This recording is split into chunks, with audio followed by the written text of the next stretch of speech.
ഇക്കഴിഞ്ഞ തിങ്കളാഴ്ച, അതായത് മാർച്ച് 30 തിരുവനന്തപുരത്ത് നടന്ന ഒരു അത്ഭുത സംഭവത്തെക്കുറിച്ച് നിങ്ങൾ മിക്കവരും അറിഞ്ഞു കാണുകയില്ല എന്ന് ഞാൻ വിചാരിക്കും.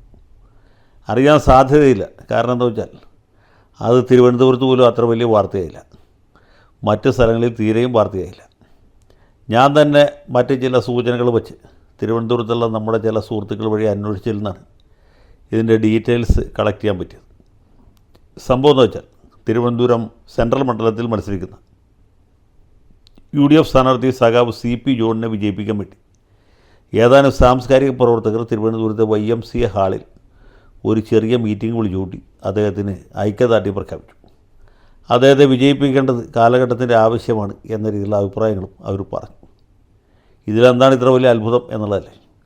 സാധാരണഗതിയിൽ UDFന് വേണ്ടിയിട്ട് സാംസ്കാരിക നായകന്മാരാരും രംഗത്ത് വരാറില്ല. കാര്യം ഇത് UDF തരംഗമലയടിക്കുന്ന ഒരു തെരഞ്ഞെടുപ്പാണ്. പിണറായി വിജയൻ്റെ ചീട്ടുകിറ നിൽക്കുകയാണ്, നമുക്കെല്ലാവർക്കും അറിയാം. പക്ഷേ എന്നാൽ പോലും ഇങ്ങനെ ഒരു സന്ദർഭത്തിൽ ഏതെങ്കിലും ഒരു സ്ഥാനാർത്ഥിയെ പേരെടുത്ത് പറഞ്ഞ് പിന്തുണയ്ക്കുന്ന പരിപാടി സാംസ്കാരിക നായകന്മാരുടെ ഇടയിലില്ല. സാംസ്കാരിക നായകന്മാർ അധികവും ചക്കരയ്ക്കും മുതുകളിലും ചെത്താൻ പഠിക്കില്ലാത്തവരാണ്. കോൺഗ്രസ് സർക്കാർ വരുമ്പോഴത്തേക്കും PD സതീശിന് മംഗളപത്രം എഴുതാൻ, രമേശ് ചെന്നിത്തലയ്ക്ക് ജന്മദിന ആശംസ നേരാനൊന്നും പഠിക്കാത്തവരാണ്.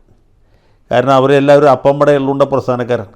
എവിടെയെങ്കിലുമൊക്കെ ഒരു ലാവണം ഉറപ്പിക്കണം, ആദ്യം കിട്ടുന്ന സീറ്റിൽ ചാടിക്കയറിയിരിക്കണം. സാഹിത്യ അക്കാദമി ആണെങ്കിൽ സാഹിത്യ അക്കാദമി, അല്ലാതെ സംഗീത നാടക അക്കാദമി ആണെങ്കിൽ സംഗീത നാടക അക്കാദമി, അതുമല്ലെങ്കിൽ ലളിതകലാ അക്കാദമി, അതുമല്ലെങ്കിൽ ചലച്ചിത്ര അക്കാദമി, അതുമല്ലെങ്കിൽ തുഞ്ചൻ സ്മാരകം, അതല്ലെങ്കിൽ കുഞ്ചൻ സ്മാരകം, അതുമല്ലെങ്കിൽ ഗുരുവായൂർ ക്ഷേത്ര ഭരണസമിതി. എവിടെയെങ്കിലും ഒരു സ്ഥലത്ത് കയറിയിരിക്കാനായിട്ട് ഉന്തും തള്ളും തിക്കും തിരക്കുമായിരിക്കും.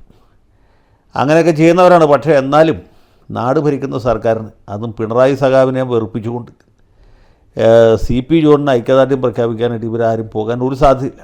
അതുകൊണ്ട് തന്നെയാണ് മിക്കവരും പോകാഞ്ഞത് എന്ന് ഞാൻ വിചാരിക്കും. ഏതായാലും അവിടെ പങ്കെടുത്ത ആളുകളുടെ പേര് പറയാം. ഒന്ന് നമ്മുടെ സാഹിത്യ നിരൂപകൻ PK രാജശേഖരനാണ്. പിന്നെ ഒരാൾ ഡോക്ടർ ദേവിക, പിന്നെ ഡോക്ടർ ആസാദ്, പുള്ളി പിന്നെ പണ്ടേ ഒരു കുലംകുത്തിയാണ്. പിന്നെ TL സന്തോഷ്. അങ്ങനെ വളരെ കുറച്ച് പേരുണ്ടായിരുന്നു. നോട്ടീസിൽ പേരുള്ള വേറെ കുറച്ച് പേരുണ്ടായിരുന്നു. കൽപ്പറ്റ നാരായണൻ, നമ്മുടെ ദേശാഭിമാനിയുടെ മുൻ ഉപദേശക പത്രാധിപൻ N ഗോവിന്ദൻകുട്ടി, അതുപോലെ മറ്റ് പല ആളുകളുടെ പേര് ഞാൻ ഈ നോട്ടീസിൽ കണ്ടു. അപ്പോൾ തന്നെ നമുക്കറിയാം ഈ നോട്ടീസിലുള്ള പല ആളുകളും കേരളത്തിൻ്റെ വടക്കേറ്റത്തും കിഴക്കേ അറ്റത്തുമൊക്കെ ഉള്ളവരാണ്. അവരൊന്നും ഈ പരിപാടിയിൽ പങ്കെടുക്കാൻ വേണ്ടി മാത്രം തിരുവനന്തപുരത്ത് എത്താൻ സാധ്യതയില്ല. തിരുവനന്തപുരത്തുള്ള ആസ്ഥാന കലാകാരന്മാരിൽ, സാംസ്കാരിക നായകന്മാരിൽ എത്ര പേര് പങ്കെടുക്കും എന്നേ എനിക്ക് അറിയാൻ താല്പര്യമുണ്ടായിരുന്നു. ഏതായാലും ഞാൻ ഈ നേരത്തെ പേരെടുത്ത് പറഞ്ഞ രാജശേഖരനോ അതല്ലെങ്കിൽ ഡോക്ടർ ദേവികയൊക്കെ അല്ലാതെ ആരും തന്നെ ഇതിൽ പങ്കെടുത്തതായിട്ട് കാണുന്നില്ല.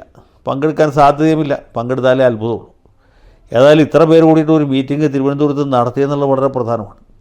വേറൊരു കാര്യമുണ്ട് കേട്ടോ. UDF സ്ഥാനാർത്ഥികൾക്ക് ആർക്കും തന്നെ ഈ സാംസ്കാരിക രംഗത്തെക്കുറിച്ച് പറയത്തക്ക ധാരണയൊന്നുമില്ല. മാത്രമല്ല സാംസ്കാരിക നായകരുടെ പിന്തുണ കൊണ്ട് ഒരു വോട്ട് പോലും കൂടുതൽ കിട്ടുകയില്ല എന്നറിയാവുന്നവരുമാണ് ഇവർ. ഇപ്പോൾ കോട്ടയത്ത് എത്ര സാംസ്കാരിക നായകന്മാരുണ്ട്. അവരാരെങ്കിലും തിരുവഞ്ചൂർ രാധാകൃഷ്ണൻ ഐക്യദാർഢ്യം പ്രഖ്യാപിച്ച് മീറ്റിംഗ് നടത്തിയായിട്ട് നിങ്ങൾ കേട്ടിട്ടുണ്ടോ?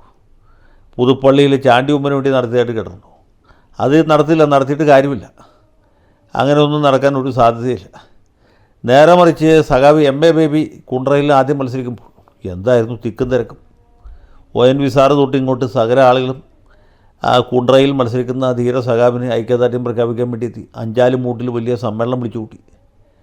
കവികൾ, കലാകാരന്മാർ, ചിത്രകാരന്മാർ, ശില്പികൾ, സിനിമാ സംവിധായകർ, ഇവരൊക്കെ തടിച്ചുകൂടി. കാരണം എല്ലാവർക്കും അറിയാമായിരുന്നു സംസ്ഥാനത്ത് VS തരംഗമാണ്. ഇടതുപക്ഷ സർക്കാർ അധികാരത്തിൽ വരാൻ പോവുകയാണ്. അധികാരത്തിൽ വരുമ്പോൾ സാംസ്കാരിക മന്ത്രി, വിദ്യാഭ്യാസ മന്ത്രി ബേബി സഖാവായിരിക്കും. ബേബി സഖാവ് ജീവിച്ചിരിക്കുമ്പോൾ, അതേ MLA ആയിട്ടിരിക്കുമ്പോൾ വേറൊരാളെ സാംസ്കാരിക വകുപ്പ് ഏൽപ്പിക്കാൻ പറ്റിയില്ല. അപ്പോൾ ബേബി സഖാവിനെ സന്തോഷിപ്പിക്കേണ്ടത് ഓരോ സാംസ്കാരിക നായകൻ്റെ ആവശ്യമായിട്ട് മാറി. അതുകൊണ്ടാണ് ഇവരൊക്കെ പങ്കെടുത്തത്. അല്ല, ഇടതുപക്ഷത്തോടുള്ള സ്ഥായി കൊണ്ടാണെങ്കിൽ തൊട്ടപ്പുറത്തെ മണ്ഡലത്തിൽ, അതായത് ചാവറയിൽ NK പ്രേമേന്ദ്രൻ മത്സരിക്കുന്നുണ്ടായിരുന്നു. പോട്ടെ, കൊല്ലത്ത് ഗുരുദാസൻ മത്സരിക്കുന്നുണ്ടായിരുന്നു. അവിടെയൊക്കെ ഒന്നും ഒരു സാംസ്കാരിക നായകനും പോയില്ല. കാരണം സാംസ്കാരിക നായകന്മാർക്കറിയാം സാംസ്കാരിക മന്ത്രിയാകാൻ പോകുന്നത് MA ബേബിയാണ്. അതറിയാവുന്നതുകൊണ്ടാണ്. ഇനിയിപ്പോൾ UDF സർക്കാർ ഉറപ്പാണ് സാംസ്കാരിക മന്ത്രിയാകാൻ പോകുന്നത് CP ജോണാണ് എന്നെന്തെങ്കിലും ഒരു സൂചന കിട്ടിയിരുന്നെങ്കിൽ ഈ പറഞ്ഞ നായകന്മാരൊക്കെ അവിടെ ഹാജരാകുകയും ചെയ്യുമായിരുന്നു. ഏതായാലും CP ജോൺ നിയമസഭയിൽ ഉണ്ടാകേണ്ട ഒരാളാണ്. എനിക്ക് വ്യക്തിപരമായിട്ടും രാഷ്ട്രീയമായിട്ടും അടുപ്പമുള്ളൊരു വ്യക്തിയാണ് CP ജോൺ. ഞാനൊക്കെ കോളേജിൽ പഠിക്കുന്ന കാലത്ത് ഇദ്ദേഹം വിദ്യാർത്ഥികളുടെ മുമ്പിൽ ഒരു ആരാധനാപാത്രമെന്ന് പറയാൻ പറ്റില്ല, ഞങ്ങളൊക്കെ വളരെ സ്നേഹിച്ചിരുന്ന ആദരിച്ചിരുന്ന വ്യക്തിയാണ്.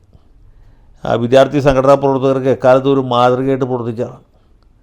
പിന്നെ അദ്ദേഹം CMB വഴിക്ക് വഴിപിരിഞ്ഞ് പോയി എങ്കിൽ പോലും അങ്ങനെ പോകേണ്ടിയിരുന്ന ഒരാളല്ല പുള്ളി.